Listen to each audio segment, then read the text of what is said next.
সারা বছরের মধ্যে পুজোর মাসটা ছেড়ে আমার ডিসেম্বর মাসটা ভারী ফেভারিট।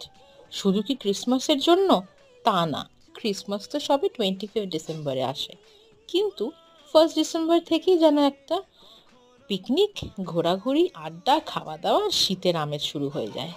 ডিসেম্বর মাসের ক্রেজটা আমার এখন থেকে না, সেই ছোটবেলা থেকে। কারণ আমাদের কনভেন্ট স্কুলে ডিসেম্বর মাসটাই সারা মাসই ক্রিসমাসের মতো সেলিব্রেশন হতো। সেই আবেগটা এখনো যেন ফিল করি, এখনো নস্টালজিয়া না, এখনো যেন মনে হয় আমি ওই মুহূর্তেতেই বাস করছি।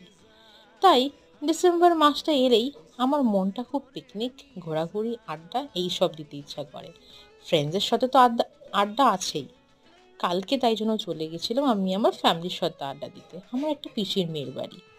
তাই খাওয়া নিয়ে রিভিউ কিছু দিইনি, যেটা আপনারা সবাই দেখতে পাচ্ছেন। আমি শুধু আমার এক্সপিরিয়েন্সটা শেয়ার করলাম।